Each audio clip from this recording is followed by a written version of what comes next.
지금 이 시각 여러분이 주목할 만한 이슈 살펴보겠습니다.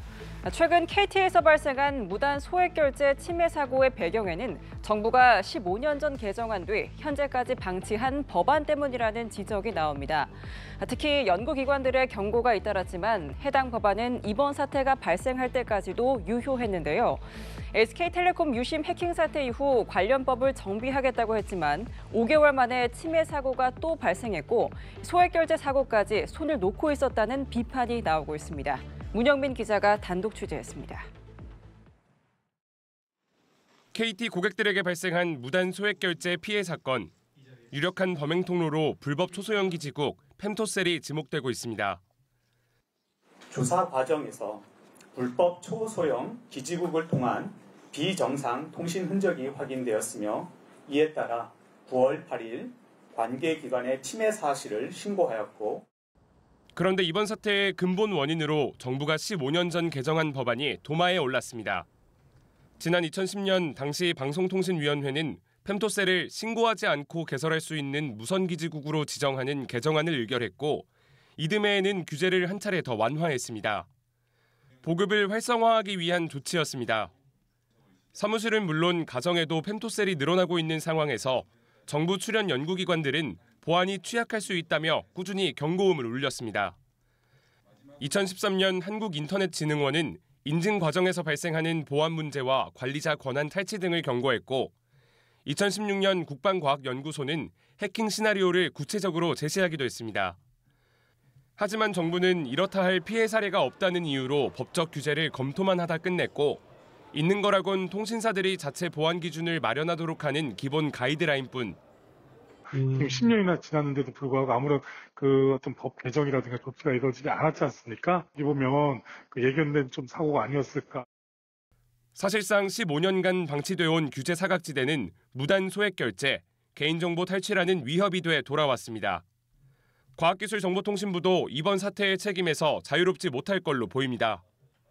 SK텔레콤 유심 해킹 사태 이후 관련법을 정비하겠다고 밝혔지만 5개월 만에 침해 사고가 또 발생했고 소액결제 사고의 경우 KT 신고 전까지 손을 놓고 있었다는 비판이 나옵니다.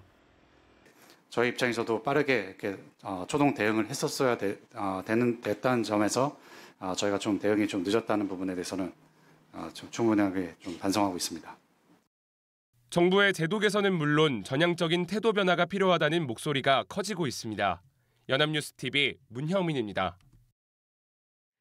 KT에 접수된 무단 소액결제 관련 고객 문의가 폭증하면서 추가 피해 우려가 제기됩니다. 오늘 업계에 따르면 어제 오후 6시 기준 언론 보도 등에 따른 소액결제 관련 키워드로 KT에 들어온 고객 문의는 9만 2천여 건이었습니다. 이는 지난해 휴대전화 소액결제 시장 전체 민원 접수보다 약 6배 많은 수치입니다. 빗발치는 고객 문의 수를 고려할 때 KT가 아직 밝혀내지 못한 이른바 그림자 피해가 증가할 수 있다는 우려가 나옵니다. 전국적으로 청소년을 유인하거나 유괴하려는 사건이 잇따르고 있는 가운데 전북 전주에서도 여중생을 유인하려 한 20대가 경찰에 붙잡혔습니다. 인근 주민들은 불안감을 감추지 못하고 있는데요. 전북도 교육청은 경찰에 등하교 시간 집중 순찰을 요청했습니다. 엄승현 기자입니다.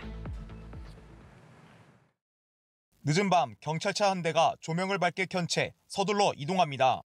지난 11일 늦은 밤 전북 전주의 한 아파트 엘리베이터 앞에서 20대 남성 A씨가 중학생 B양에게 접근했습니다. A씨는 B양의 얼굴을 만지고는 드라이브 가자며 자신의 차로 유인하려 했습니다. 여중생이 거부하자 A씨는 대로변을 따라 주택단지 방면으로 도주했습니다. 피해 신고를 받고 수사에 나선 경찰은 사건 발생 3시간여 만에 인근 원룸에서 A씨를 미성년자 약취 유인 미수 혐의로 긴급 체포했습니다. 현재 범행 동기들을 조사 중에 있으며 조사 후에는 동영상 신청 등을 검토할 예정입니다. 학교 측은 피해 학생이 등교하는 대로 전문 상담 등을 진행할 계획이라고 전했습니다. 등교를 하는 학생 상대를 봐가지고 학교에서 전문상담 교사가 있으니까 또 보건선생님도 계시니까 최근 서울과 제주, 대구 등 전국적으로 청소년 대상 범행이 잇따르면서 주민들은 불안감을 감추지 못하고 있습니다. 없었으면 좋겠다 해도 소용없어. 가네들은 그냥 갑자기 순간적으로 일 버리지 이제 모르지. 애들한테 다 조심하라고 다 시켜야 돼. 전북도 교육청은 경찰에 등하교 시간 집중 순찰을 요청하는 한편 일선 학교의 관련 안전 매뉴얼을 점검하도록 했습니다. 연합뉴스 TV 엄수현입니다. SNS에서 진행하는 라이브 방송을 보고 물건 구매해 보신 분들 있으실 텐데요. 자, 그런데 이런 라이브 커머스를 이용해 쇼핑을 했다가 환불을 거부당하거나 연락이 두절돼 소비자가 불만을 호소하는 사례가 늘고 있습니다. 특히 일반 온라인 쇼핑몰과 달리 별도의 판매 페이지가 없고 정보를 안내하는 방식도 명확하지 않아 불편이 가중되는데요. 김준하 기자가 알아봤습니다. A씨는 지난달 한 소셜미디어 라이브 방송으로 원피스 2벌을 구입했습니다. 그중 한 벌에서 올이 나가고 찢어진 부분을 발견하자 판매자에게 환불을 요청했습니다. 하나는 입을 테니까 하나만 환불을 해주라 이랬더니 안 된대요. 절대로 안 된대. 교환만 된다. 계속 그 얘기만 하시는 거야. 그 기간에 저는 입지도 못하고 그냥 냅두고. 단순 변심 조건으로 택배비까지 부담하겠다고 했지만 돌아오는 답변은 달라지지 않았습니다. 이처럼 SNS 라이브 커머스로 의류 등을 구매했던 소비자의 피해 상담 건수는 올 상반기 들어서만 139건. 1년 전과 비교해 2배 넘게 늘어나며 매년 증가 추세를 보이고 있습니다. A씨의 경우처럼 소비자에게 환불을 해주지 않는 청약철회 거부가 전체의 절반을 차지했고 품질이나 계약 불이행으로 인한 불만도 그 뒤를 이었습니다. 400만 원이 넘는 돈을 주고 밍크코트를 구입한 한 소비자는 치수가 작아 반품을 문의하자 판매자와의 연락이 두절됐고 배송을 몇 달째 미루다 잠적하는 사례도 있었습니다. 특히 일반 온라인 쇼핑몰과 달리 별도의 판매 페이지가 없고 정보를 안내하는 방식도 명확하지 않아 불편이 가중됐습니다. 한국소비자원은 분쟁 해결이 어려운 만큼 소비자의 각별한 주의를 당부했습니다. 정보가 불분명한 판매자들이 있을 수 있습니다. SNS 라이브 커머스는 채팅이나 음성 또 대화 이런 것들을 통해서만 확인할 수 있기 때문에 녹화 캡처해서 입증 자료를 확보해 두는 것이죠. 아울러 메시지나 댓글을 통한 주문을 가급적 삼가고 환급 지연 및 거부를 방지하기 위해 현금보다 신용카드 할부 거래를 이용하는 것이 좋습니다. 연합뉴스TV 김준하입니다. 지난달 신세계 백화점에 폭발물 테러 협박글을 올린 협박범, 잡고 보니 촉법 소년이었는데요. 당시 대피소동으로 백화점 영업이 3시간가량 중단되며 6억 원가량의 손실이 난 것으로 추산됐습니다. 경찰은 미성년자의 경우 부모에게 손해배상 책임을 지우는 방안을 적극 추진하기로 했습니다. 보도에 정호진 기자입니다. 국가경찰위원회는 폭발물 등 공중협박 및 112 거짓 신고에 대한 대응 강화 방안을 의결했습니다. 공중협박과 거짓 신고에 대한 손해배상 청구를 검토하고 행위자가 미성년자인 경우에도 책임을 지도록 하는 것이 핵심입니다. 경찰은 청구 기준을 면밀히 살피고 각 시도청에 구성된 손해배상 심사위원회를 거쳐 소송을 진행하는 방안을 추진 중입니다. 손해 산정 기준은 경찰 특공대 출동 비용과 함께 출동 경찰에 대한 위자료까지 포함하는 안이 논의됐습니다. 특히 협박글이나 거짓 신고의 행위자가 미성년자인 경우엔 결과가 중할 경우 보호자가 책임을 부담해야 한다는 입장입니다. 지난달 중학교 1학년생 A군이 신세계백화점 본점에 폭발물을 설치했다는 글을 올려 4천여 명이 대피했습니다. 한국은행 쪽으로 올라가실 수 있으니까 그쪽으로 들어가십시오. 대피소동으로 백화점 영업이 3시간가량 중단되며 6억 원가량 손실이 난 것으로 추산됐습니다.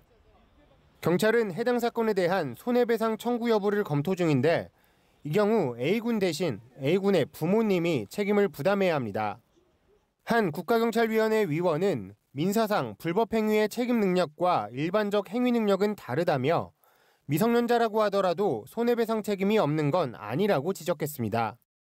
한편 경찰은 공중협박 피의자들의 심리 행태가 비정상적일 수 있는 만큼 피의자 조사에 프로파일러를 운영하는 방안도 검토 중입니다. 연합뉴스TV 정호진입니다. 코스피가 오늘 3,400선 턱 밑에서 마감하며 사흘째 사상 최고치를 경신했습니다.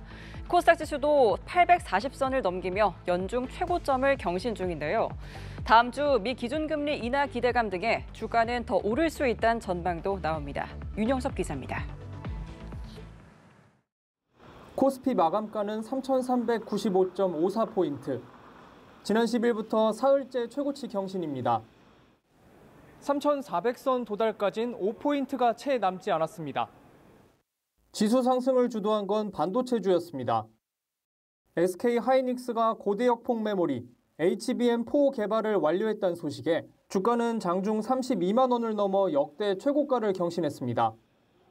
삼성전자도 7만 5천 원을 돌파하며 52주 신고가를 기록했습니다.